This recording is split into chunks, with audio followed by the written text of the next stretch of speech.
Buenas, como siempre, un placer tenerles en mi espacio de trabajo. Ustedes se preguntarán, ¿qué pasaría si juntas a una persona que antes era tu hater? Dice que nunca fue, pero sí fue. Desde el interconductismo. Y a una persona que, bueno, también fui su hater. Desde la neuropsicología. Las neurociencias, mejor dicho. Y los sientas a ver cosas juntos. ¿Tú qué crees que dirían? ¿Se pelearían? ¿Coincidirían? Pongámoslo a prueba o averigüémoslo. Para quienes no me conocen, mi nombre es Fer, estudié psicología, posteriormente me fui al área de neurociencias. Cuando todavía estaba en la carrera en tercer semestre empecé asistiendo a una maestra, la maestra Norma Chávez, en un proyecto de investigación básica. Es un modelo de evento cerebrovascular. O bueno, ya terminó. En el Instituto Nacional de Neurología y Neurocirugía. Aprendí mucho, me gustaron demasiado las neuros y posteriormente en área llevé muchas cosas de neuro, más que de psicología. Por ejemplo, temas selectos en psicobiología, genética de la conducta, neurobiología de la atención, neurobiología de la memoria, psicofisiología clínica, farmacología, entre otras cosas. Y así fue como llegamos el día de hoy a un espacio de trabajo. Padrísimo. Aquí se ven algunas cosas de neuroplasticidad y así. Y ya llevamos 2 años en el proyecto, haciéndonos cargo de inducción de modelo, manejo de tejidos, inmunohistoquímica y otras técnicas de biología molecular, electrofisiología y cosas así, para estudiar la plasticidad en el sistema nervioso autónomo. También me metí una diplomatura de posgrado del Consejo Mexicano de Neurociencias. Llevamos rato en esto de la investigada, y así. Ya me hago cargo del proyecto y pues me piden cosas como avances, congresos, presentaciones, ferias de ciencia y así. Y pues nada, el día de hoy me voy a estar con mi compa a ver unos videos y hablar mal de la gente que hizo esos videos, como siempre. La parte chistosa es que tenemos 2 perspectivas un poquito distintas, aunque coincidimos muchas veces. Y pues vamos a hablar de neurocosas y psicocosas. Si esperan ver más de eso, pues los invitamos. Cabe mencionar que se supone que esto va a salir en el piloto. Y el piloto fue que encontramos una imagen y nos pusimos a hablar de la imagen y después nos pusimos a hablar más y luego nos pusimos a hablar más. Entonces es un piloto, o sea, como el de Escandalosos cuando tenía unas imágenes súper feas. Y la historia ni siquiera corresponde a lo que termina siendo la historia final de Los Escandalosos. Así. Es un piloto, vaya. Pero el día de hoy analizaremos el capítulo 1 de una serie hablando de neurocosas y psicocosas, de paternidad y así. Así que se los recomiendo porque se supone que sería el video 2. O sea, si a ti te dio risa lo que yo decía y la cara que ponía René cuando yo digo algo raro, que se queda como así, y dices, está chistosa la interacción, quiero ver más de eso y aprender mientras veo de eso, y tú estás buscando un video en YouTube para ver mientras desayunas, te recomiendo que vayas al otro video. Porque un piloto es como un tráiler malo, donde después de eso pues va a pasar alguna otra cosa y pues no sabemos cómo venga esa otra cosa. Así que pido de la manera más atenta que no me juzguen por la siguiente hora que vayan a ver. Es algo que sí sabía que se estaba grabando, pero luego se me olvidaba y así. Y yo ahí tipo, no sé lo que hago, pero luzco genial haciéndolo. Entonces, eso. Yo siento que lo que son como cuestiones experimentales están más asociadas a lo que es tiempo completo. O sea, ¿a qué hora sales tú? Y el otro día rompí mi récord de laboratorio, salía a las 11:05 de la noche. Entonces, o sea, todo lo que es laboratorio, análisis, un chingo de cosas, es muchísimo tiempo, ¿no? Y yo creo que ya en posgrado, como que sí hay un chingo más de presión social a las mujeres de que si ya de casaste, que si ya hiciste, que si vas a hacer, que si los hijos para cuándo, a diferencia de los hombres, ¿no? O sea, se les suele exigir un poquito más el trabajo y lo que sería el posgrado tal cual en la academia, que pues el tema de las relaciones familiares. Entonces, yo siento que tiene que ver un poquito con eso.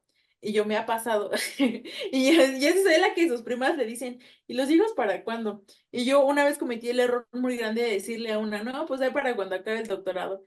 Y yo tengo la edad que ella tuvo cuando tenía su hijo, entonces creo que se ofendió un poco. Yo creo que es un tema como muy social de lo que está arraigado al tema de la investigación. No tal cual porque digas investigación igual a hombres, sino porque investigación es igual a no tener tiempo, no tener hijos, pasar un chingo de tiempo en laboratorio, también el tema como de matemáticas y de que aunque no seamos ingenieros, tienes que saber, igual en psicología, ¿no? Que yo creo que es algo que la raza nunca se espera, que le tengas que saber a la programación, análisis de datos, análisis estadísticos, hacer grafiquitas y cositas bonitas en computadoras, que no es algo que esté como súper asociado al estereotipo mujer. Yo creo que está lo que tiene que ver mucho con que de pronto digan así como de que a mí me mandaron a cuidar ratas, ¿no? Así como de que pues ve a hacer tus cosas de ratas y de psicólogos. Entonces yo creo que tiene que ver con cuestiones como estereotípicas, más asociadas a lo que representa la investigación que a lo que sería la investigación en análisis de la conducta per se, ¿no? Entonces, pues está cagado porque no sé qué tantos doctores conozcas tú, pero yo conozco doctores que son así que ya están viejones y tienen a sus morritos de 10 años o 5 u 8 años, ¿no? Y son cosas que a las mujeres no se les permiten, ¿no? Que porque tu edad reproductiva termina a los 30 a los 40 entonces tienes que apurarte a tener hijos. Es Y que a hay los una barrera.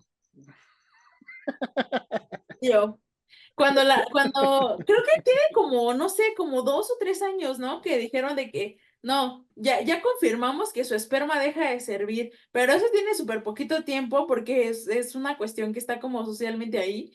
Y a mí me da mucha risa porque luego está así como de el SNI 900, ¿no? Teniendo morrillos a sus 85 años. Él, pero ¿por qué salió malito? Sí, si los hombres no tienen límite de edad reproductiva. Es que sí hay un montón de aspectos culturales y de un montón de tipos. O sea, de entrada, creo que también hay un aspecto de seguridad, ¿no? O sea, si yo le digo a mi mamá, mamá, voy a llegar a la 1 de la mañana porque estoy corriendo un experimento, pues mi mamá le vale madres, pero si una mujer le dice, mamá, voy a llegar a la 1 de la mañana porque estoy corriendo datos, sí es más probable que su mamá le diga, no, digas cosas, o sea, aquí te quiero a las 9 de la noche y me vas mandando mensajes y me mandas ubicación y A mí me metan a las 10. sí, entonces de entrada creo que el permiso, y por cuestiones lógicas, además de seguridad, pues también es diferente, ¿no? El decirle a mi mamá, me voy a ir a Mérida 1 semana para un congreso, creo que también es diferencial que lo diga yo a que lo diga una mujer. Yo pidiendo permiso un año antes. Yo, híjole, jefa, pero somos 6 güeyes locos y ya nos conocemos y son bien buena onda, te lo juro que todo va a estar bien. Sí, o sea, finalmente son muchas cuestiones, que es donde yo te decía, ¿no? No es como que, digamos, investigación igual a hombres, pero sí lo que implica la investigación, sí las condiciones que implica el moverte por el país, o sea, yo me fui a Puebla como a 3 horas y mis papás estaban así, ¿no? Así como de que, como que en Puebla. Creo que se enteraron que me quedé yo sola una semana en el Congreso hasta que regresé, porque como que no me entendían muy bien cómo era la lógica del Congreso, pero estuvo cagado. Y en ese sentido, yo siento que son esas cuestiones. Y creo que también tiene que ver con lo mismo que haya como una prevalencia más grande de psicología del desarrollo, ¿no? Es más normal, es súper, o sea, casi Trabajar con que niños. ajá, casi que por estas cosas de, ay, y yo, maldito doctor Willis, por el instinto materno, o sea, es como más sencillo que una mujer, o sea, así como te pasó con las ratas, pasa con las mujeres, ¿no? O sea, yo estuve trabajando en cuestiones como de psicología educativa un rato, y es eso, ¿no? O sea, es casi que, ah, bueno, tú ve y muévelos, ah, bueno, tú ve y diles, ah, bueno, tú haz. ¿No? Y entonces, con los hombres, o sea, sí les cuesta más trabajo, o sea, es que sí esto, pero pues hazlo, ¿no? Te toca. Pero en ese sentido, eran muchísimos menos hombres con los que yo trabajé en cuestiones de psicología educativa, y sí tienes un poco esta idea, o tenían un poco esta idea de que hay cosas que se les dan más fáciles a las mujeres de trabajo con niños, o en general de trabajo con personas, ¿no? Y pues, finalmente son sesgos culturales como muy arraigados, yo creo, pero en ese sentido también está esta cuestión de que a las mujeres se les asocia el cuidado, ¿no? Independientemente si son niños o no, el cuidado de adultos enfermos, de abuelos, que si, o sea, si tienes dos hijos y uno es mujer y otro es hombre, a la que le va a tocar cuidar al abuelo, o sea, a la mujer. A la que le toca cuidar a los adultos o a los ancianos enfermos es a la mujer. O sea, en ese sentido, el cuidado de las tías, las mamás y las abuelas, aunque sean parientes un poquito más lejanos, si implica enfermo, hospital o algo así, son cuestiones donde están las mujeres, ¿no? Entonces yo creo que también tiene que ver eso con esta cuestión en particular que veíamos de psicología educativa y del desarrollo, y que es como casi casi licenciatura para ser mamá, ¿no? Así como de, ya te sabes el desarrollo de los morrillos, todas las etapas, qué deben comer, qué no deben comer, cómo es la gestación, órale. Ahora puedes ser mamá con título. A O mí sí para me va ser a pasar. maestra de kinder o primaria. Ay, con esas no te metas, porque esa quiero ser yo. Yo no, yo ahorita quiero ser la señora Mil. Está cagado, pero sí siento que tiene que ver más con cuestiones de esto que implicaría, incluso hasta en el imaginario, ¿no? Porque a veces no, estas cuestiones de investigación no son como tan confiables, pero en un imaginario colectivo es como de que, investigación es igual a esto. Y entonces esas ideas a las que es igual te remiten a un pinche estereotipo culero. Justamente esto también termina por hacer que los laboratorios, los espacios académicos de ciencia sean lugares de hombres. Entonces, si una como mujer tiene que ir y meterse a un lugar de puros vatos, donde hay puros hombres, donde ya hay dinámicas orientadas y hechas para hombres, y también creo que es un poco difícil allí que haya cierto ajuste por todo eso, ¿no? Por allí algunas personas que conozco dicen que si uno se fija en cuál es la forma de ser que desarrollan las mujeres científicas que alcanzan el éxito, es que se vuelven como muy agresivas y tienden a replicar estas dinámicas de Y yo, agresividad y de todo esto, ¿no? ay, me suena algo que pasó apenas. Y fíjate que estuvo muy turbio porque justo yo hablando con unas compas les decía como que, güey, pero o sea, ¿tú a qué le atribuyes que esta persona afirme que yo hice cosas como súper en tu contra, ¿no? O sea, porque lo que estaba diciendo era que yo, no sé qué en contra de su hijo, que le denuncié videos, que le denuncié lives, que dejé comentarios con cuentas fake y yo así como de... Güey, esas cuentas fake que están aquí con nosotros, eso pasó, mate, eso nunca pasó, ¿no? O sea, que todo sea como tomado de forma muy agresiva. Y fíjate que me lo llegó a decir una chica que vino de otro instituto a hacer investigación a donde yo estoy, y fue a aprender técnicas y cosas así, y me dijo, ojalá que nunca te topes con mujeres en la investigación, de esas que le ponen el pie a otras mujeres. Y yo así, no creo, y yo eso no existe. Y ya después ella empezó a explicar más o menos por qué lo decía, porque justo se ha topado con que hay investigadoras más grandes, investigadoras que pues ya son como la señora investigadora, y que cuando le tocó trabajar con ellas, pues tenían justo estas dinámicas, ¿no? Y yo dije, no, no creo. Y a mí no me ha tocado trabajar con, fíjate que en mis grupos no ha habido mujeres que tengan un rango más alto que yo, o sea, son iguales, ¿no? O sea, son compañeras que tengo, o a lo mejor la técnico, pero la técnico no hace la investigación, ¿no? O sea, justo hace algún trabajo de biología molecular por ahí, pero no hace muchas cosas dentro del protocolo grande. Y eso le toca a los doctores, ¿no? O sea, quien te toca tirarle caca a tu proyecto es al doctor y así, y como que te acostumbras, pero yo no había visto las dinámicas con mujeres. Y en el departamento donde estoy, ahí está bien chistoso, o sea, es como un pasillito todo de laboratorios, y el nuestro es el único que tiene dos jefes de laboratorio hombres. Los otros dos, que están de un lado y del otro, son de mujeres. Y me tratan súper bien, pero no conviven conmigo. O sea, realmente nada más como que me ven y me saludan y así, pero no conviven conmigo realmente. Y a una que sí conocí en temas como de divulgación y de cosas que hacemos en el instituto, sí es como medio hostil. O sea, si la primera vez que yo la topé me quedé así como de, pero ¿por qué te caigo mal, güey? Si nada más estoy aquí en el pasillo, ¿qué pedo? Y ya cuando la topé, sí tienen como mucho esta actitud de, ay, sí, vamos a difundir lo que hacen las mujeres aquí, que no sé qué. Y hubo una actividad donde estaban analizando un documental de una cosa, y pues la mayoría son biólogos, biomédicos, químicos, QFB, y pues no le saben mucho a las cuestiones de género, ¿no?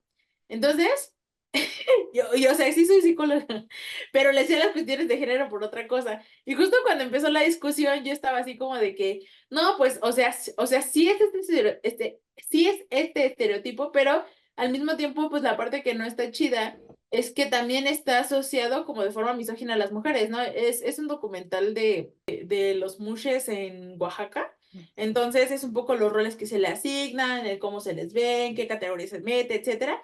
Y entonces yo les dije, como, es que al final este rol de mujer que se les da también es un rol misógino, ¿no? Porque si tienes a un mush en tu casa, se le asigna el cuidado, la casa, el hogar, el esto, ¿no? O sea, no es como que se les dé la libertad de explorar qué onda dentro de estos dos roles, por así decirlo, sino que inmediatamente se les asocia al rol de mujer, y el rol de mujer es un rol de cuidado y de un montón de cosas que implican también una cuestión ahí un poco misógina hasta cierto punto. Entonces, pues ya empecé yo a hablar de esas cosas y me dio mucha risa porque fue como de, ah, sí, sí, a ver, tú que eres psicóloga, ¿qué opinas de esto?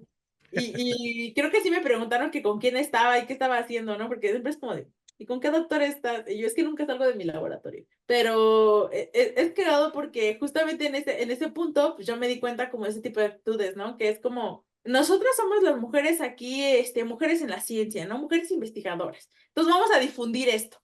Y cuando te das cuenta de que estás difundiendo algo a lo que no le sabes tanto y llega alguien y te dice, oye, pero es que también esto y es que también lo otro, pues ya empezó ahí como un poquito, no fue hostil, pero sí fue como raro.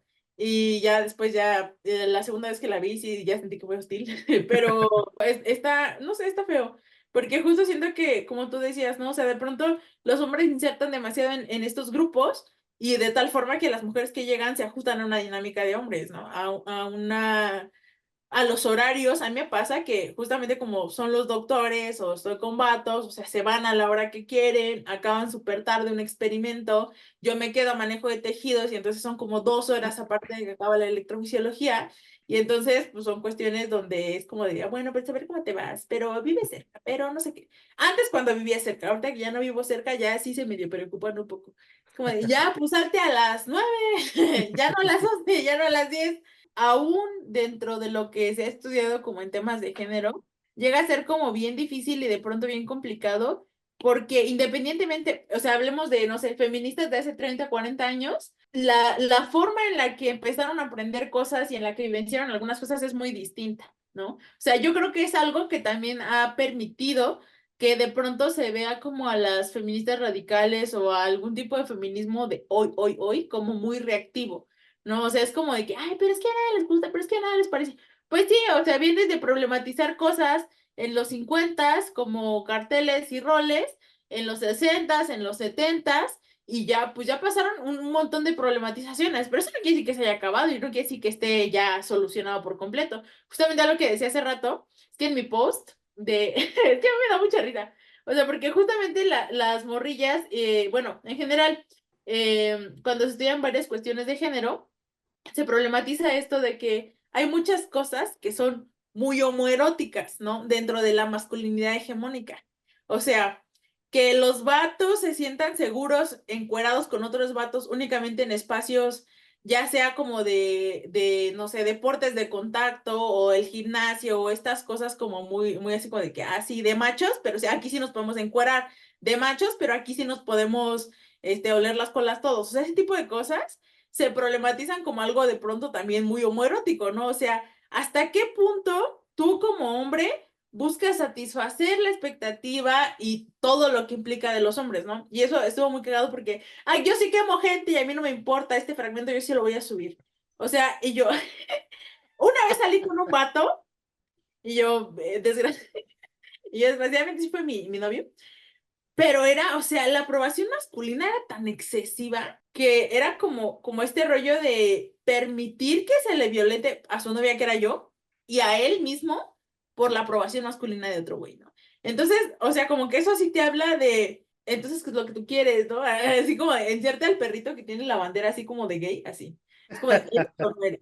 Y cuando lo decimos eso en voz alta con respecto a güeyes como el Temach, como que la gente, ay, pero entonces no respetan, que no sé qué, pero ¿y si fueran que? Y es como, es que no respetemos, ¿no? O sea, justamente la comunidad queer es muy abierta y muy tranquila con en ese sentido, pero es como, te estás dando cuenta qué es lo que estás haciendo, te estás dando cuenta que como tú quieres lo que el otro vato quiere, porque quieres quedar bien con el otro vato, estás exigiéndole a una mujer algo que no es una mujer. Y eso la gente no lo ve y lo ven como, o sea, como que yo lo digo y es como de que, pero las radicales, pero es que no soportan. Y es como de, yo le decía el otro día, un día le dije a un compa que también es psicólogo, le dije, güey, es que si tú problematizas todo lo que implica como los hombres, lo que hace daño a los hombres, o sea, son sus propios haters, ¿no? O sea, este rollo de que si lloras, de que cómo debes verte, que debes ser súper musculoso, que debes hacer como muchas cosas muy hegemónicas, las imponen los hombres para los hombres.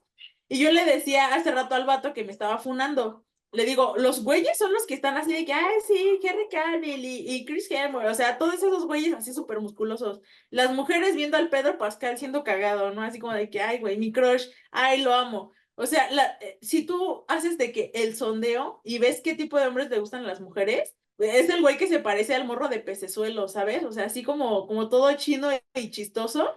¿Qué tanto daño le hace a los hombres buscar cosas que quieren otros hombres?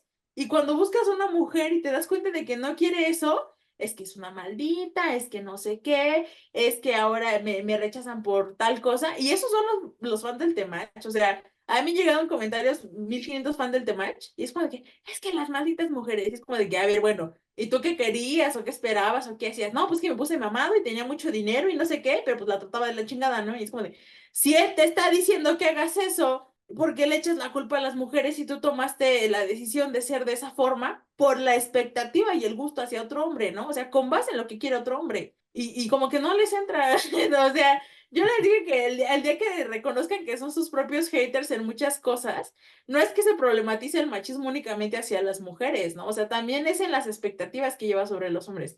Hace mucho tiempo hice un video hablando justo de este tema con respecto a lo que dice el Temach, y lo que yo decía era, si a ti te están diciendo como hombre que seas alfa, que la guerra y que no llores y que te tragues tus lágrimas y que te metas al gimnasio para hacer una vez salió un video donde decía algo así como, el mayor favor que le puedes hacer a tu novia es meterte al gimnasio y demostrarle que no tiene amigas porque todas van a querer contigo. Algo así decía. Y yo así de, güey, ¿en qué momento? Entonces, yo dije, si tú vas con base en esa idea y después te das cuenta de que eso no es lo que querías y te das cuenta de que no soluciona tu depresión porque tú jamás quisiste eso y te estás moviendo con base en las expectativas de otro hombre, por lo cual tampoco encajas en las expectativas de una mujer ni en las tuyas propias, ¿cómo se supone que eso va a ayudar a alguien con su depresión, güey? Si lo único que estás diciéndole es que sea una persona que no es, con la que a lo mejor ni se siente cómodo y ahora se va a sentir más mal de lo que ya se sentía. Pero la raza no me entiende. Vino un pendejo médico a decirme que lo que hacía el pelón era activación conductual y yo así, ay, estás, pero si bien pendejo. Pero, ¿qué te digo? Yo, que los hombres que estén aquí no se vayan a ofender con lo que voy a decir. Procede a insultar al Procede a pelón. insultar a todos los hombres. Ah, no todos. Es que es muy complicada la situación a nivel cultural. Creo que actualmente, sobre todo, o sea, antes pues no había problema porque pues todos te encajaban en el molde donde uno que decía que donde te decían que tenías que encajar, ¿no? Pero actualmente que justamente la lucha es por decir no hay molde, creo que es muy fácil que muchas personas pues no sé cuál sea la palabra, se sientan violentados por esa situación cuando ellos sí quieren encajar en un molde, ¿no? O sea, si tú dices, si hay un molde y yo quiero que encajar en ese molde y creo que todos deberían encajar en ese molde, creo que es cuando hay más problemas, porque ya estamos en una sociedad que ya no quiere moldes, que ya no quiere seguir fomentando estereotipos, que ya quieren que se dé mayor amplitud a los espectros, ¿no? A todo es un espectro. Lo masculino es un espectro, lo femenino es un espectro, no es fijo, no es biológico, es social y en tanto es social y cultural puede cambiar, pero la gente se aferra a decir, no, sí es biológico y de hecho, ¿cuáles son los términos que utilizan las personas conservadoras? Siempre son términos entre comillas biológicos, así de instintos, y alfas, o sea, son muy, muy biológicos sus formas de decirlo, defienden el término de género desde la biología como si eso pudiese ocurrir, son científicos cuando les conviene y son científicos cuando no les conviene, entonces hay una forma muy rara donde esta lucha parece ser que incomoda mucho a la gente y pues en ese sentido yo creo que es muy lógico que haya muchas personas que justamente quieran seguirse encajando en el molde y quieran seguir peleando por un molde, pues porque los beneficia, ¿no? O sea, y en este caso, pues yo no veo a tantas mujeres, o sea, porque sí conozco mujeres que pelean por los moldes, pero creo que se nota más a los hombres que se sienten amenazados por esta ruptura de moldes, porque pues es como justo perder la ventaja que llevan, ni siquiera diría siglos, no sé, desde el principio de los tiempos teniendo. En términos de ventajas, yo diría que es justo una de las cuestiones que le molesta, ¿no? O sea, al pelón, cuando anda así como de que es que el hombre necesita ser proveedor para sentirse útil, que no sé qué, es como de, güey, si tu única utilidad que encuentras es mediante un medio de explotación, ¿cómo se supone que vas a lograr algo,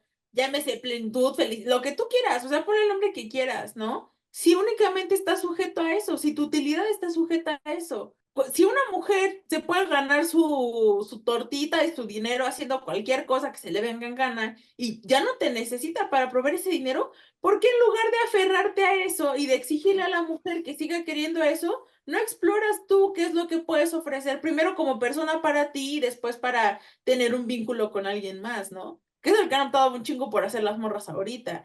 O sea, yo no estoy a favor de las mujeres de alto valor y yo no sé por qué cada vez que critico al pelón alguien dice, pero es que la Alexandra, y yo así como de, ¿y eso qué tiene que ver con la Navidad, güey? No estamos hablando de eso ahorita. Y en su momento también lo hablé, ¿no? O sea, cuando se ve el tema del valor y la mercancía y así como de que es que esta pluma cuesta 5 pesos, pero esta pluma ya cuesta 100. Estás objetivizando y estás poniéndole un valor a características muy X de cualquier mujer, ¿no? Y no creo que sean solamente las superficiales físicas, porque también hablan de temas de educación y de cómo te vistes y la etiqueta y lo que sea, pero finalmente siguen siendo valores superclasistas, o sea, una mujer de alto valor está perpetuando un estereotipo superclasista, ¿no? De lo que debe ser correcto y de lo que debe ser recto, y también es misógino, o sea, también es misógino que tú digas, o sea, sí, pero es que la mujer de alto valor debe hablar de esta forma y debe vestirse de esta forma y no debe tener esto y sí debe tener lo otro, ¿no? O sea, ese tipo de cosas tampoco estoy de acuerdo con ellas.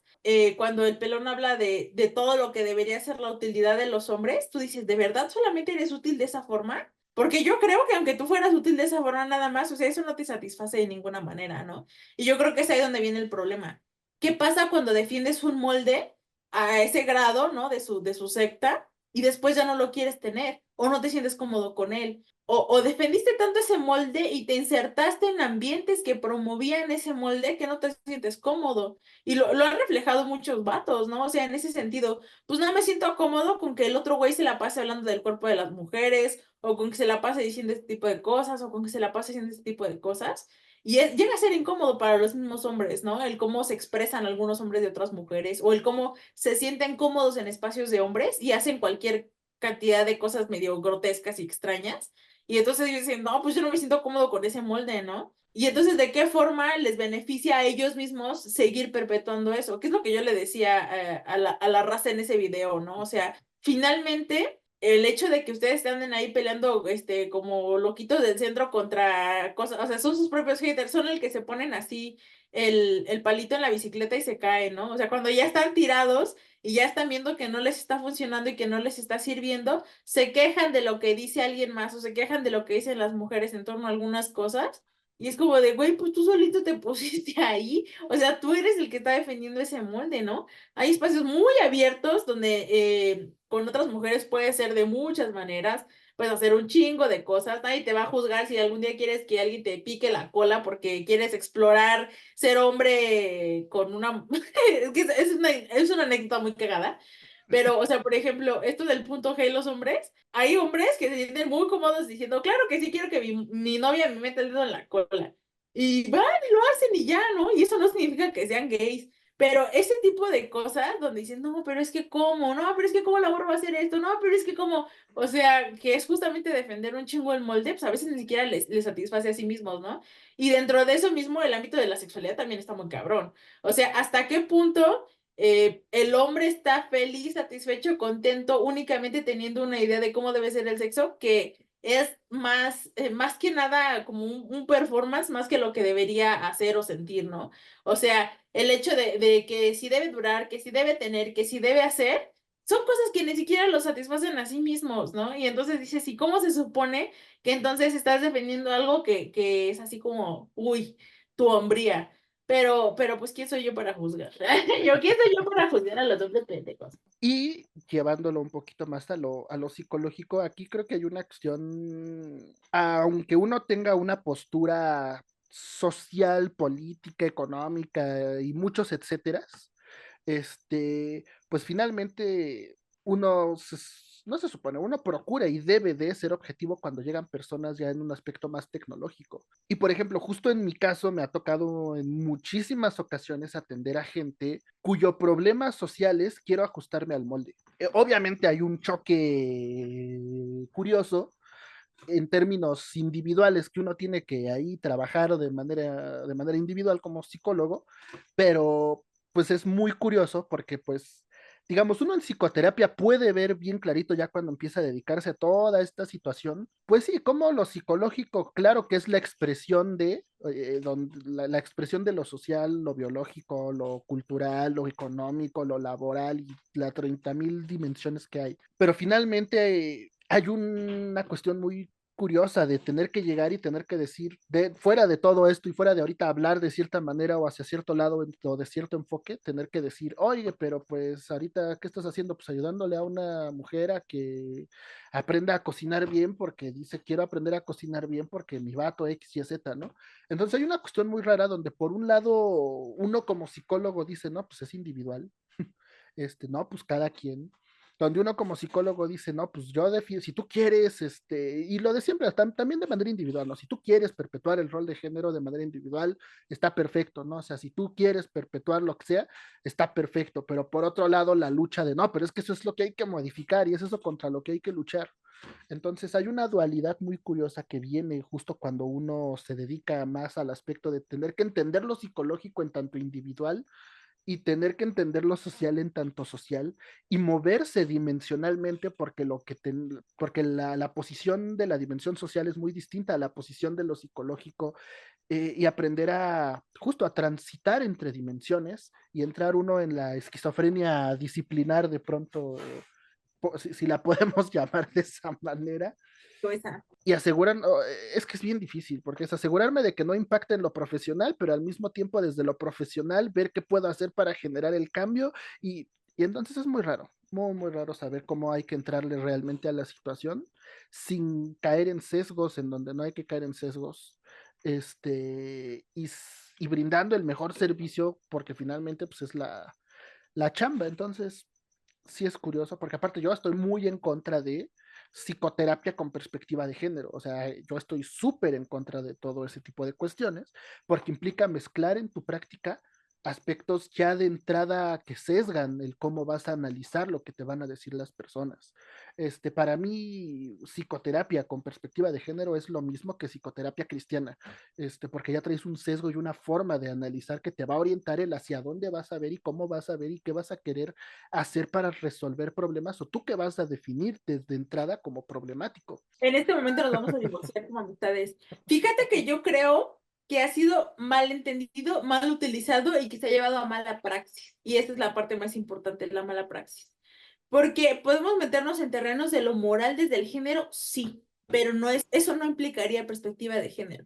De hecho, yo creo que perspectiva de género en el ámbito tecnológico sería hasta redundante, ¿sabes? Porque en ese sentido, tú al entender la dimensión psicológica individual, debes de entender también que la persona que estás atendiendo es sujeto de la biología y de los roles y de los estereotipos y lo que sea, como cualquier persona. En ese sentido, ¿qué pasa cuando trabajas con población femenina? Tú sabes que la población femenina es hija, es mamá, es tía, es compañera, es novia, ¿no? O sea, todas las etiquetas que puede llegar a tener esta rol femenino o esta persona femenina van a tener ya una connotación. Perspectiva de género en ese sentido implicaría que tú conozcas esa dimensión, nada más.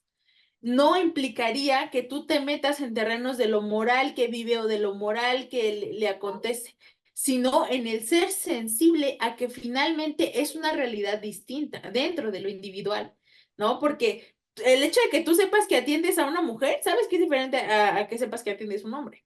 Sabes que es diferente en ámbito biológico, en ámbito sociológico, en ámbito cultural, en ámbito roles que le tocan en su misma casa, en su mismo trabajo, en cómo es percibida en muchos aspectos. Pero el hecho de que tú seas sensible a qué es lo que implica la realidad de una persona mujer es perspectiva de género. Por eso es que yo digo que está como bien, es redundante. O sea, si tú haces psicología basada en la persona, en conocer las distintas dimensiones que implica el ser esa persona, socioeconómicas, culturales, políticas, todas, ya implicaría perspectiva de género. ¿Qué es lo que pasa y cómo se malentiende? Que yo creo que en ese sentido, tanto la praxis como mucho de la difusión se ha ido como si de verdad fuera una idea misándrica o que se va por ideas de la moral. Tú sabes que una mujer está sometida a acoso diario. Es perspectiva de género. Es una realidad y es algo que probablemente alguna consultante tuya haya vivido, porque es algo que todas las mujeres hemos vivido en algún ámbito de su vida. El cómo le afecta es distinto. Podrías ver que no le está afectando a nivel psicológico, a nivel conductual, que no le da miedo salir, que no ha vivido alguna situación de violencia mayor, no sé, que le esté afectando a su nivel de vida diaria, ¿no? Pero en ese sentido no significa que no lo viva, significa que hay un ámbito social, cultural de la persona tal cual, que implica su condición biológica o de género, la cual la hace más vulnerable a ciertos ambientes, a ciertas, como lo hablamos hace rato, ¿no? A que tú sabes que es más probable que no la dejen salir, tú sabes que es más probable que tenga ciertas restricciones diferente a lo que sería un hombre, ¿no? O sea, imaginemos un escenario de exposición donde tú le dices de que, pues si te da miedo a la luna, te toca salir, no sé, a las 11 de la noche.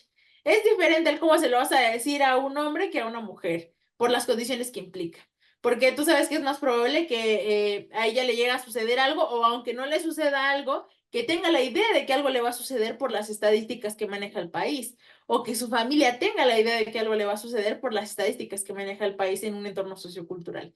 En ese sentido, el hecho de que tú planees una intervención con las respectivas restricciones que puede llegar a tener un sujeto por su condición biológica, de género, sociopolítica, económica, implica perspectiva de género. Lo que estaría mal sería que se llevara al terreno de lo moral en la praxis y que entonces se le diera como algún tipo de connotación a una vivencia, a un vínculo, a algo que está teniendo con una persona. Y yo creo que algo que está sucediendo mucho es que dentro de la cultura pop, lo que sería algunos aspectos en los que yo no estoy de acuerdo con unas ramas del feminismo, no es todo el feminismo, son ramas, es esta idea, ¿no? Tanto de la violencia psicológica, como de la manipulación, como del mansplaining, como de muchas cuestiones que se han llevado al terreno de lo pop. Yo creo que la violencia psicológica por cuestiones de género existe. Si se va a denominar así y si se va a intervenir así, son cosas distintas, ¿no? El hecho de que exista y que se pueda explorar una dimensión de la sociología es distinto a que se intervenga de una forma particular en lo psicológico, ¿no? Y yo creo que esa es la diferencia, que cuando no estamos haciendo esta diferencia entre los terrenos y que reconocemos que hay una dimensión que existe, pero que no es la misma dimensión en la que lo vamos a intervenir, es una cuestión que pues ya no está chida, ¿no? Es donde se empieza a hacer un mezcladero de cosas. Que de pronto se haya popularizado mucho este discurso del narcisista o de tu novio al violentador. Me dio mucha risa que una vez compartí que yo había tenido una experiencia con un psicólogo conductista y psicólogos con acceso a internet me comentó el estado así como de que, pero pasen la imagen del narcisista. Me dio mucha risa porque es como, güey, sí es cierto, ¿no? O sea, es muy cagado y es muy normal y común que cuando una morra dice que tuvo una diferencia con alguien, se le tache de narcisista, violentador, y yo tuve muchos problemas con una colectiva feminista por eso, ¿no? Porque yo llegué a señalar el hecho de que no toda violencia es violencia de género, puede ser violencia económica, puede ser violencia racial, puede ser violencia de algún tipo de, no sé, o sea, por la etnia, por la condición socioeconómica, puede haber muchos tipos de violencia y no todas son de género. Y puede haber muchas cuestiones justamente dentro de lo mismo que sí llegue a ser como algún tipo de discrepancia o de confrontamiento o lo que sea, y tampoco significa que sea violencia de género, ¿no? O sea, el hecho de que el otro sujeto pertenezca al género opuesto no significa que sea violencia de género. Como lo que le pasó a un conocido con el tema del mansplaining, ¿no? O sea, no, era donde yo defiendo. Sí existe el mansplaining, sí existe el fenómeno, existe dentro de la dimensión sociológica, dentro de la dimensión cultural, dentro del intercambio de ideas en la academia, pero el hecho de que una persona del otro género tenga una discrepancia a nivel teórico contigo no implica que sea mansplaining. Entonces, ¿hasta qué punto existe algún fenómeno que necesita ser reconocido en otra dimensión, que no se interviene en lo psicológico, pero que el ser sensible a que esa otra cosa existe, a que esa dimensión existe, es perspectiva de género, ¿no? En ese sentido, cuando yo me formé un poquito con eso para hacer acompañamiento a víctimas, por ejemplo, se hace como esta distinción de si tú harías una intervención, ¿con base en qué harías la intervención? Porque yo tuve una profesora de clínica que nos decía, es que yo tuve una víctima de una violación multitudinaria, ¿no? Y entonces ella nos decía, y lo que yo hice o como yo la intervine fue con cuestiones de es que tú eres muy desesperada porque si te hubieras esperado a tu camión, a tu autobús que tú ya conocías en lugar de tomar un taxi, pues no te hubiera pasado nada, ¿no? O sea, entonces yo trabajé con ella el tema de que era desesperada, de que quería tener el control sobre todas las cosas, de que quiso llegar temprano a su casa, o sea, un montón de cosas que no tenían nada que ver. Finalmente eso cae en la revictimización. ¿Hasta qué punto una intervención caería en algún tipo de revictimización? O se le culparía a la persona por lo que hace, por cómo existe o por justo hace rato lo hablábamos, ¿no? La forma en la que está vestida y hasta qué punto la intervención debería ir por otro lado. Eso es la perspectiva de género en una intervención psicológica, ¿no? Que seamos sensibles al tipo de condiciones a las que puede estar sujetas una persona con el género mujer y que seamos sensibles también al cómo se va a abordar eso. Pero yo creo que en la buena praxis, que tenga una base chida, que tenga una formación buena, no debería ser como específico de, ¿no? O sea, si yo te digo, dime cómo harías una intervención a una mujer en este caso y en esta situación y está bien fundamentada y bien hecha, no requeriría de ser nombrada con perspectiva de género, porque yo creo que caería en lo redundante. Sin embargo, como no está ni la buena praxis, o sea, ni la buena praxis no es ni el que te gusta 60% de lo que hay en lo psicológico, tecnológico, o sea, realmente estaríamos hablando de que se ha vuelto necesario visibilizar cosas muy obvias y entonces nombrar que algo tiene perspectiva de género cuando no debió haber ocurrido así, pero es por el cagadero que hay en la psicología. Yo estoy de acuerdo contigo en todo, excepto con que le llamen con que en el hecho de que le llaman a eso perspectiva de género. O sea, yo no creo que prácticamente nadie, cuando le pone el apellido a su terapia de psicoterapia con perspectiva de género, yo no creo que casi nadie se refiere a eso que tú estás diciendo. O sea, yo estoy completamente de acuerdo contigo de que toda intervención debe de tener bien clarito y tiene que tener un aspecto bien consciente de un montón de elementos sociales, incluidos los aspectos de género, los aspectos de clase, los aspectos, o sea, todo eso. Yo creo que un buen psicoterapeuta tiene que tenerlos en cuenta, porque pues finalmente es la realidad en la que vive la persona, ¿no? Pero de eso a decir que eso ya lo vuelve con perspectiva de género, con perspectiva de clase, yo creo que dista un poquito, porque perspectiva de significa desde la óptica de, ¿no? Cuando decimos voy a ver las cosas con perspectiva de género, estoy diciendo me voy a poner desde la visión de lo que implica el género. Y sí implica un sesgo ver las cosas desde cierta postura. Por ejemplo, yo puedo trabajar con una persona que llegue en una empresa como psicólogo organizacional y decir, oye, están produciendo poquito, necesito que produzcan más. Y muchas personas que yo conocí y que no quiero decir nombres, porque algunos siguen la página de los que quemaría, me tocó trabajar en una situación en donde el ejercicio era ese. Imagínense que el jefe les está pidiendo que produzcan más. Uno, conductista, además, lo primero que dijo es, yo lo primero que haría sería decirle al jefe, eso no se hace. Lo que tenemos que garantizar nosotros es luchar por el trabajador y luchar por él. Y es como de, a ver, cálmate. Yo esa. Si bien estoy de acuerdo contigo respecto de que pues obviamente ahí está muy cabrona la precarización hacia los trabajadores y está una tendencia de los patrones de la explotación, es carnal. Tu usuario es el jefe, tu usuario no son los trabajadores. Y tu jefe te está diciendo, te voy a dar tanto dinero para que produzcan más, ¿no? Y él decía, no, es que hay que trabajar con perspectiva de clase. Y para él trabajar con perspectiva de clase era tener una visión sesgada de lo que te toca, ¿no? Conozco a mujeres muy de cerca, feministas, que le ponen el apellido de psicoterapia con perspectiva de clase, ¿no? Digo, con perspectiva de género. Y lo que te dicen es, no, es que si una mujer llega con este problema, lo que hay que hacer es hacer que se dé cuenta de que ese no es el rol de bla, bla, bla, bla. O sea, ya tienen prescripciones respecto de qué se supone que tienes que hacer basados en lo que ellas consideran que debe de cumplir un rol de género, ¿no? O de si creen que no hay o no debe de haber un rol de género.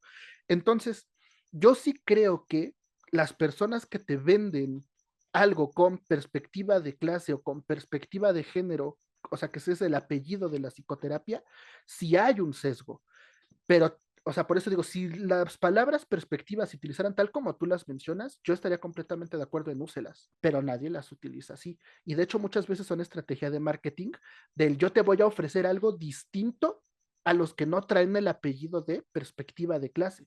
Y yo ponía mucho el ejemplo cuando apenas reaccioné a esta cosa de la psicóloga cristiana, que decía, no, de Dios y los psicólogos tenemos que intervenir con perspectiva de religión cristiana, le podría yo poner ese apellido, ¿no? Y digo, no, o sea, un buen psicólogo, si tú le dices, soy cristiano, aunque el psicólogo no sea cristiano, su obligación es informarse de cuál es el rol de la religión cristiana, qué planteamientos tienes. Un buen psicólogo es parte de su rol. Y no por eso, ya cuando la tome en cuenta y cuando se dé cuenta de que ay, esta persona es alcohólica y hay que activación conductual, que contracondicionamiento, que mándalo a jurar y vas a ver que va a haber una modificación conductual.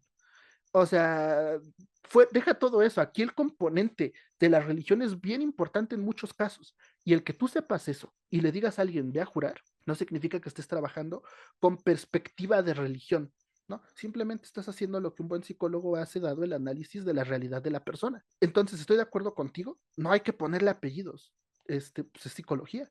Pero los que sí le ponen apellido no lo trabajan así como tú dices o como yo ahorita estoy ejemplificando. Por eso yo digo que es la mala praxis, o sea, porque si nos metemos en términos de lo que debería ser y del mundo ideal, yo creo que no lo necesitarían, que es lo que sí creo, que de pronto, o sea, si hay una psicóloga como mi profa o como la persona que no vamos a mencionar porque me acuerdo que está fuera de cámaras, y yo, ay, hay que hacer un OnlyFans, ay, OnlyFans con una suscripción muy barata, con el chisme detrás de cámara, joder, o sea, ese sería el verdadero vivir del chisme, no ser psicólogo, ¿verdad? Ese sería el verdadero vivir del chisme.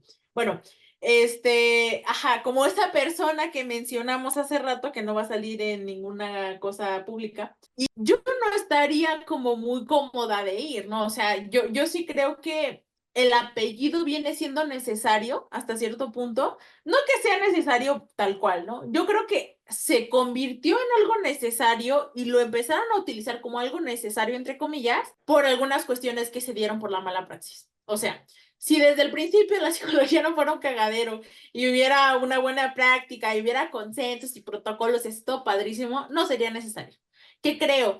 Que hay situaciones y espacios donde se ha vulnerado a las mujeres en muchos ámbitos, ¿no? O sea, yo lo llegué a comentar muy abiertamente, o sea, personas que te dicen, es que yo fui con un psicólogo y para trabajar mi duelo, mi ruptura amorosa, lo que hizo fue invitarme a salir, tal cual, ¿no? Porque ese era el trabajo del psicólogo. Y después fue pedir fotos y después es pedir esto y después es pedir lo otro. Psicólogos, hombres, comprometidos con su trabajo, di. Hubo un caso muy, muy famoso del que habló Aquiles de psicología clínica conductual y que se viralizó en TikTok de un men que tal cual le dice a la paciente, oye, es que tú vas a hacer esto. Y hubo uno que me parece que la chica es quien graba la sesión y ella graba como él lo que le pide a ella para superar su duelo y lo que sea, es que se manosea enfrente de la cámara, ¿no? O sea, eso también estuvo como viral hace creo que un año más o menos y fue Sí, lo muy recuerdo. escandaloso. Ujú. Y en ese sentido, ¿qué es lo que yo creo? La mala praxis y cuestiones de género que están culturalmente muy arraigadas y que existen y que están presentes desgraciadamente, o sea, mis compañeros míos de generación que tienen cargos por violación, que tienen cargos por abuso sexual, que tienen cargos por un montón de cosas, siendo psicoterapeutas o pretendiendo ser psicoterapeutas, porque al final los fundaron y ya no, ya no pudieron. Pero en ese sentido, personas que tienen como acceso a mujeres vulnerables hasta cierto punto, a mujeres que a lo mejor no conocen cómo debe ser una intervención psicológica, que a lo mejor no han tenido una aproximación a lo que sí debería ser algo psicológico, que el día de mañana dicen es que yo no quiero terapia con hombres o yo no quiero una terapia que no tenga el apellido perspectiva de género. En ese sentido, yo creo que ha surgido más como una necesidad social que por algo que sí debería estar y que por algo que debería estar presente de alguna forma. Yo no diría que estoy absolutamente en contra, la verdad, porque yo creo que por eso, ¿no? Porque de pronto, no sé si viste tú el video de Fer Lara, y yo Fer Lara te quiero mucho, pero ella hablaba de una situación que tuvo con pacientes hombres, no sé, porque no solamente les ocurre a las consultantes como mujeres, también les ocurre a las psicólogas como profesionales de hombres que se les acercan a decirles cualquier cosa. A mí me ha pasado que primero intentan como de que con mensajes, ¿no? Así como de que, ay, yo a la conversación, ay, que no sé qué, ay, que sí, una salida, ay, que no, cualquier cosa.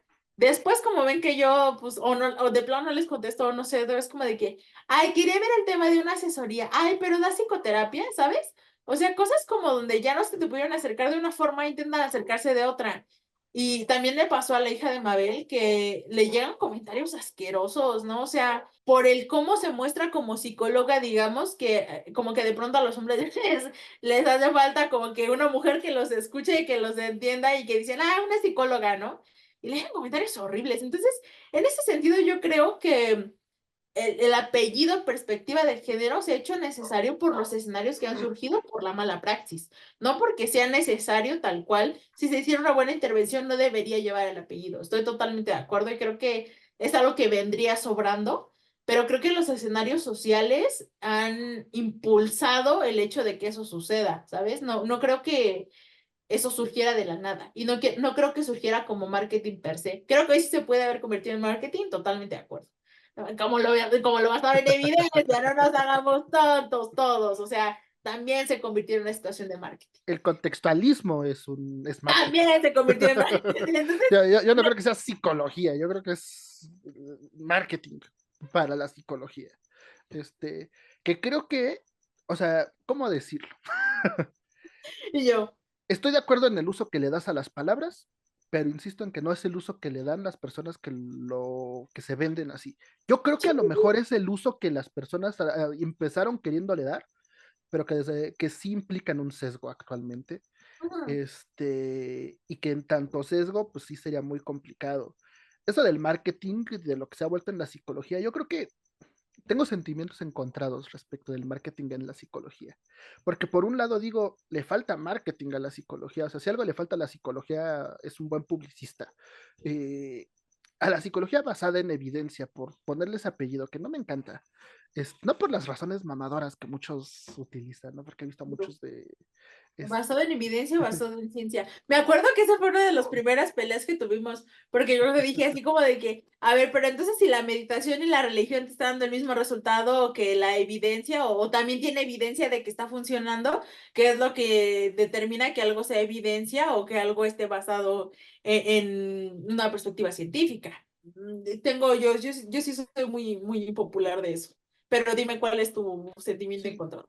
es que mi sentimiento encontrado con lo contextual es que yo siento que la cantidad innecesaria de terapias que han estado saliendo, porque les llaman así terapias, que me parece primero innecesaria. Segundo, me parece contradictoria. Porque dicen, no, DBT es excelente para inserte etiqueta del DSM-5. Y es, güey, ¿no que eres conductista?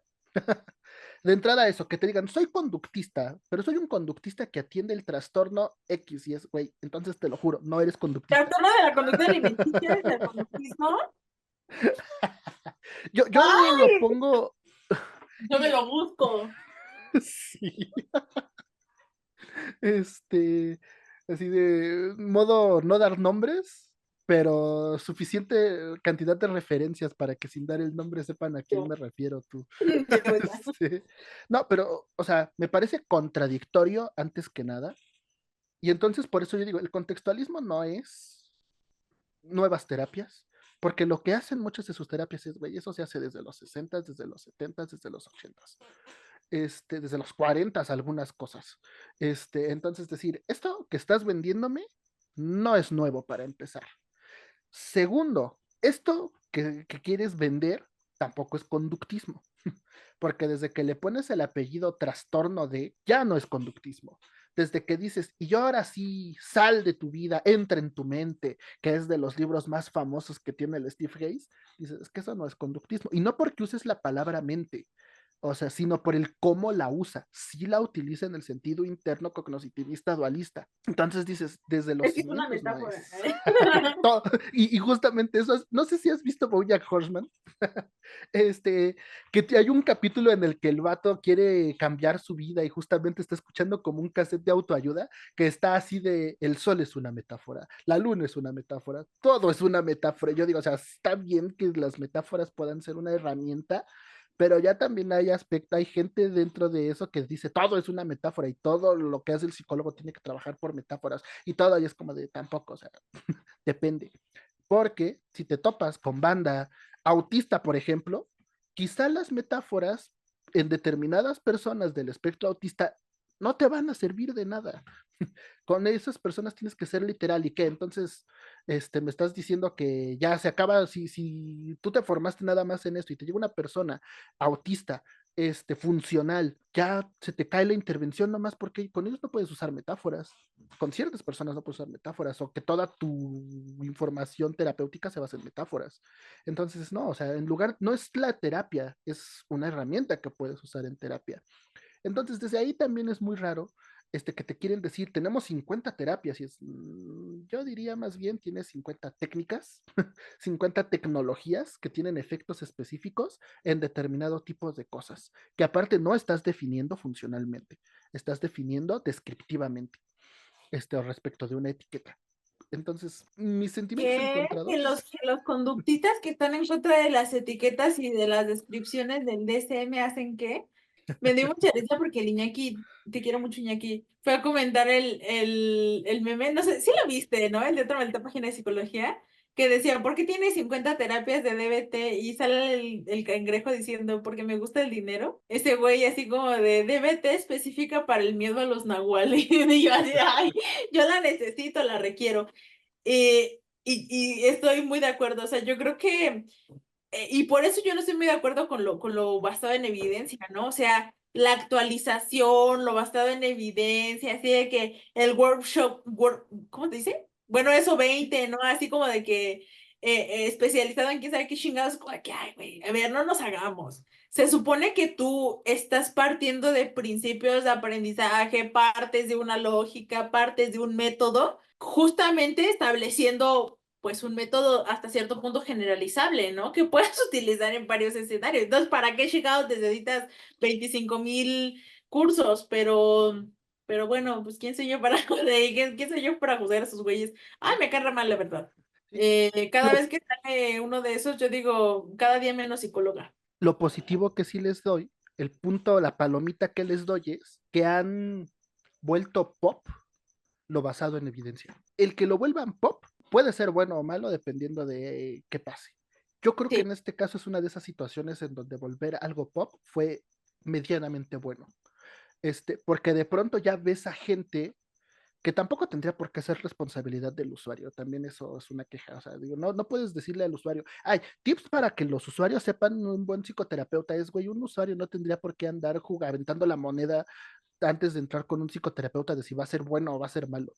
Los psicólogos son los que, o sea, los tips tendrían que ser tip para un psicólogo para ser un buen psicoterapeuta, no cargarle la responsabilidad de encontrarlo al usuario.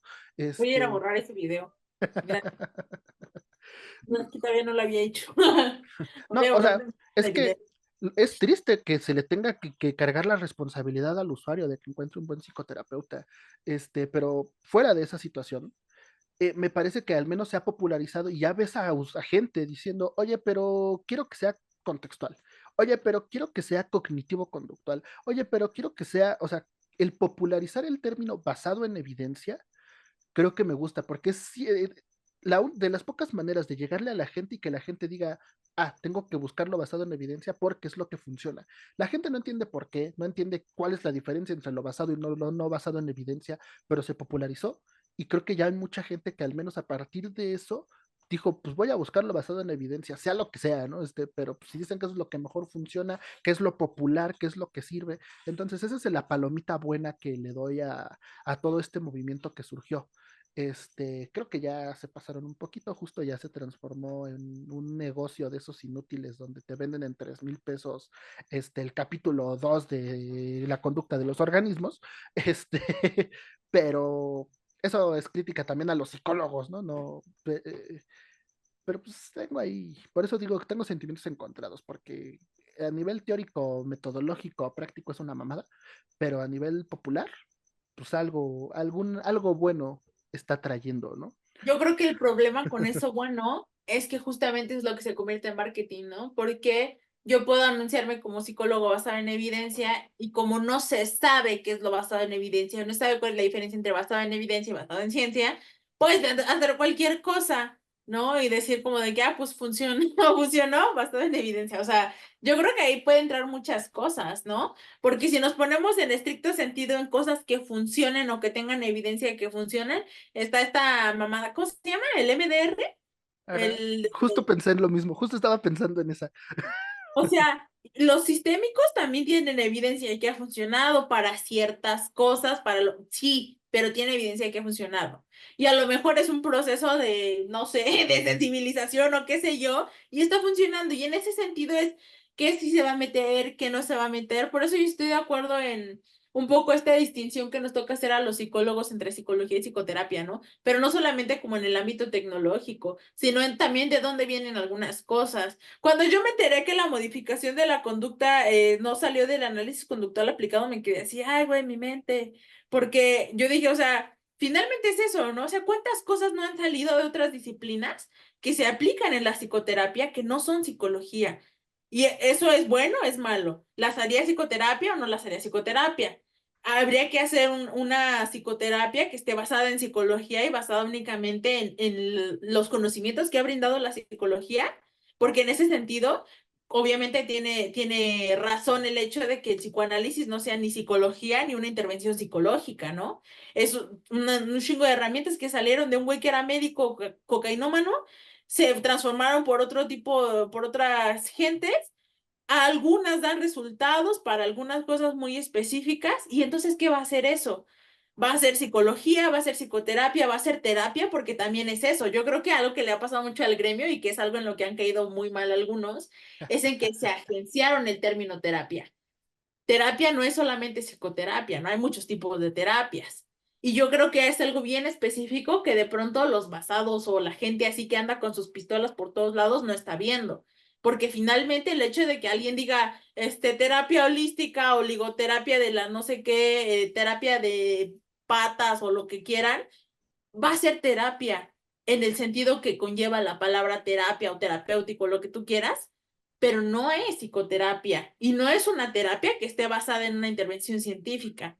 Entonces, en ese sentido, yo creo que el lenguaje nos ha jugado muy mal a todo mundo y yo creo que les ha jugado bastante mal a los psicoterapeutas. En ese sentido, así hay que nombrarlos, ¿no? O sea, psicoterapeutas, psicoterapia, psicoterapia de cuál, psicoterapia con qué, o sea, creo que en ese sentido sí hay que hacer como, sí ser un poquito más concienzudos de que el basado en evidencia, el que se volviera pop lo hizo también una estrategia de marketing.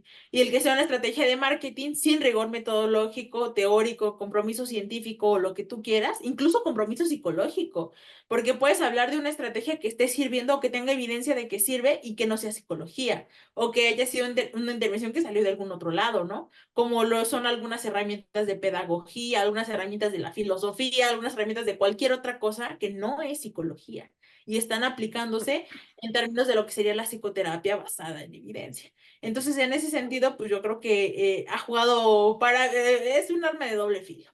O jugó para bien o jugó para mal. Yo creo que sí, sí coincido en que de pronto alguien te pida lo basado, pero también creo que esa misma práctica ha llevado a la gente del otro lado, ¿no? Porque yo estoy segura de que los has visto, gente que se pronuncia en contra de lo basado en evidencia o en contra de los conductistas por algunas prácticas que ha tenido esta gente. Y entonces es como de que, no, pues la neta a mí sí me sirvió más la gestáltico, a mí me sirvió más el psicoanalista, a mí me sirvió más lo otro. Y no porque sea una generalización del caso particular, ¿no? Porque, pues, insisto, a lo mejor hay un proceso detrás de esas intervenciones que tiene alguna base científica, ¿no? Y yo hablando de mi psicóloga gestal, es que me expone al malestar, pero lo llama ser amiga de mis emociones. Entonces, pues en ese sentido va a haber cosas que estén funcionando y que a lo mejor no sabemos por qué, pero van a estar ahí funcionando. ¿Y por qué es necesaria la distinción? ¿Y por qué es necesaria hacer este énfasis en que algo puede tener evidencia de que funciona? Pero es diferente decir, está funcionando, a saber por qué está funcionando. Son cosas bien, bien distintas. Y ahí respecto de eso, por ejemplo, tomando este último caso, me ha tocado un par de veces que llega gente de otros marcos teóricos, bueno, de psicoterapias que tienen otras bases, y que uno, aparte, lo que tiene es que debe ser capaz de explicar por qué no funcionó algo. No solo el por qué sí, sino también el por qué no. Y justamente creo que una estrategia gestáltica básica es esa de ellos no la llaman así, ni la conceptualizan así, ni viene de allí, pero utilizan mucho técnicas de exposición, muchísimo. Pero hay gente que no necesita técnicas de exposición o que el psicoterapeuta las quiere exponer y no sabe cuáles son los efectos reportados por esa exposición. Y me ha tocado gente que llega y dice, oiga, pero ya le voy a decir de una vez, a mí no me funcionó, no lo llaman así, pero ya lo voy a decir así, exponerme. Y digo, a ver, ¿qué hizo la psicóloga? Y ya cuando empiezas a ver que me dijo, no, pues me dijo, mañana vete al metro y mañana haz esto y mañana, y dices, güey, lo mandó al último paso de cualquier terapia de exposición. Pero claro, como se basan en otras cosas, no saben que no se empieza por el final. Entonces es, no, o sea, sí te voy a exponer, pero vamos a empezar desde hasta acá y dependiendo de estos elementos y los vamos a, o sea, hay una metodología estructurada y a lo mejor hay personas como tú a lo mejor que sí les funciona exponerse de golpe a ciertas situaciones, ¿no? Que no se necesitan empezar desde el nivel cero, pero hay personas que sí necesitan empezar desde el nivel cero. ¿Y cómo sabes eso? Pues porque la estructura metodológica de cómo funcionan las terapias basadas en evidencia, voy a poner este término, pues que implican una lógica de entender por qué sí o por qué no utilizar ciertas cosas y cuáles son los efectos positivos y negativos de determinadas cosas o de empezar en A, B, C o D. Yo a la mayoría de personas a las que les he dado cursos de análisis contingencial y así, les digo, a ver, ¿qué dice tu título? ¿No? Y la mayoría me dice, no, pues mi título dice licenciado o licenciada en psicología. Ah, no dice licenciado en psicoterapia. No, eso significa que tú tienes que ser capaz de explicar eventos. O sea, tu trabajo es explicarlos. Porque si tu trabajo fuera modificarlos, saldrías como licenciado en psicoterapia. Que por el desmadre que hay en psicología tengas la ventaja de que se te permite participar como si fueras físico y como si fueras ingeniero, pues da gracias a Dios que está ese desmadre y que puedes moverte en ambos lados. Yo. No, y yo también, ¿no? Digo, pero de principio tú lo que se supone que eres experto o experta en hacer es explicar. ¿Y qué explicas? Lo psicológico. Ya después que también puedas obtener herramientas para modificarlo, está muy chingón. Pero tú tendrías que saber explicarlo. ¿Y cuántos psicólogos tú, por ejemplo, conoces que sepan explicar algo, que sepan meterse en una teoría y ser congruentes y coherentes con ella para la explicación de eventos psicológicos, tan solo definirlos? Si le dices a un vato, oye, eso es biología, y se enojan, Yo. este, eh, o intentan decir, no, eso no es biología, o sea, más que pensarlo en ti, o sea, yo lo pienso en gente que en la carrera se paraba y decía, el objeto de estudio de la psicología es el cerebro. Y que cuando levanté la mano y dije, no digas mamadas, padrino, se enojó él y se enojó un cuarto de grupo. Y de pronto dices, o sea, van a egresar 10 psicólogos de este grupo al menos, que van a pararse en lugares a decir, lo que yo estudio como psicólogo es el cerebro. Y eso en el mejor de los casos, donde tienen medio algo definido, porque en el peor de los casos dicen, no, es que el psicólogo estudia la relación entre la mente y el cerebro, y dices, ah, cabrón, es de que también me tocó escucharlo. Entonces, en el mejor de los casos hay algo definido. En el peor de los casos hay un desmadre gigantesco derivado de esta formación revuelta, ecléctica que te dan, donde parece ser que tú estudias cómo el reforzador altera los procesos mentales y con eso se facilita la transferencia, que suena estúpido de cierta manera, pero esto lo he escuchado no irónicamente de psicólogos. Y yo como que estúpido, si sonó extremadamente lógico. No, fíjate que algo que ¿Qué yo no siempre, hacemos eso? y yo, eso me llevaste toda la carrera, yo no sé de qué estás hablando. Algo que a mí yo sí agradezco de información es que la primera definición que yo obtuve de psicología es el estudio de, o sea, sí, y la primera parte, ajá, estudio de la mente, procesos cognitivos y la conducta. O sea, como que los tres juntos estudiados por psicología. ¿Por qué le agradezco? Porque hasta cierto punto te mete dentro de lo que son las psicologías, ¿no? O sea, quien se ha ido como por el tema cognitivista, quien se ha ido por las explicaciones mentalistas, quien se ha ido por las explicaciones conductuales. Entonces, cuando yo tuve esa definición, dije, joder, estudiamos muchas cosas. Ya veía que me avanzando, obviamente se fue esclareciendo ese rollo y llegaban los profesores que te decían, o sea, yo me acuerdo y yo no entiendo en qué momento se hace como se perdió la raza, pero mi primera clase de bases biológicas de la conducta era criticar el dualismo, no era tirarle un montón al dualismo. Y entonces, en ese sentido, sí estudias lo biológico, pero no bueno, no, creo que, no me acuerdo quién me dijo, y yo, seguramente fue un intercastroso, el que me dijo algo de un tipo de dualismo que viene de esta madre de la biología y la conducta, pero pues al menos ya no se lo estás atribuyendo a una entidad imaginaria y chistosa, medio extraña. Y lo que hacíamos era dividirlo, ¿no? O sea, dividirlo en si tú quieres irte a estudiar como neurocosas, pues te puedes ir a estudiar neurocosas. Pero lo que a mí me gustaba mucho y una de mis profesoras, que yo la quiero mucho, es que te enseñaba a ver lo psicológico dentro de la neurocosa, ¿no? O sea, es como sí estás estudiando un ámbito biológico, pero no lo estás estudiando igual que un biólogo, lo estás estudiando como un psicólogo. Entonces, ¿en qué dimensión te estás preocupando tú? Porque esa técnica la puede venir a hacer el biólogo, pero la explicación, la metodología y el dónde vas a ubicar esos resultados es distinto. Que también me funaron por decir eso, pero yo lo sostengo. Y yo estoy completamente de acuerdo. De hecho, yo lo que te decía cuando en algún momento me preguntabas, oye, a ver, yo estoy haciendo esto, pero estoy midiendo, evaluando esto. Sí, el experimento está orientado al sistema parasimpático o lo que tú quieras. Y yo te decía, y me decías, eso no es psicología. Yo te decía, depende de cómo lo explicas, de qué estás explicando de ese evento. Porque yo también sostengo que no existen medidas inherentemente biológicas. Un Ujú. psicólogo puede medir el ritmo cardíaco, pero dependiendo de qué estatuto lógico le dé a la medición del ritmo cardíaco, puede estar haciendo fisiología o puede estar haciendo psicología. Depende.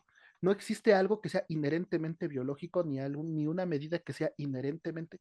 Apenas hace muy poquito, esta página que organizó lo de los memes, o bueno, no sé en qué página está Psicogato. Gato.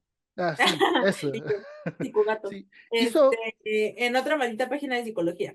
subió una pregunta que decía, ¿deben los psicólogos estudiar la conducta delictiva? Y se armó un desmadre en los comentarios. Y él Yo sabía que iba defendía, a pasar y no me metí. Dije que no quiero dormir bien. No quiero rumiar. y él Bueno, defendía que los psicólogos no deben estudiar conducta delictiva. Y espérate, ¿qué estás definiendo como conducta delictiva? René, la primera palabra que dijo de René no fue papá, fue defíneme. Sí, claro. O sea, porque es como si tú me dijeras, los psicólogos deben estudiar el alma. Depende qué estás definiendo como alma. Y el problema y la razón por la que digo defíneme es porque pinches psicólogos no dejan de utilizar palabras que tienen 50 significados. Entonces, si tú me dices, hay que estudiar la memoria, depende cómo estás definiendo memoria. Si lo estás definiendo como proceso mental interno, ¿qué? Pues yo te diría que no. Pero si lo estás definiendo como la relación que se establece entre elementos del ambiente que te permiten interactuar lingüísticamente con eventos, por medio de conducta sustitutiva con eventos que ya ocurrieron, yo te diría, pues sí, sí tenemos que estudiarlo Una los pregunta, ¿se escucha psicólogos. mucho mi gato? Es que tiene hambre. No, No, fíjate que lo único que me ha servido la psicología en esta vida es enseñar a mi perrito a dar vueltas cuando va a comer y a enseñarlo a dejar de dar vueltas para cuando le voy a dar de comer. Me resultó contraproducente. Ahora es el perro que está así, bien, como reguileto. Es que a mí no me enseñaron a hacerlo bien, entonces y ahora lo tengo que curar de y yo, deberías compartir el meme, no me acuerdo quién lo subió, el de la pero el de paloma, la paloma, que y dice yo, mi perrito, cuando lo se voy te a va de hacer, las manos el moldeamiento. la versión con su colita, porque como su cola le es así, el perro como reguilete, pobrecito.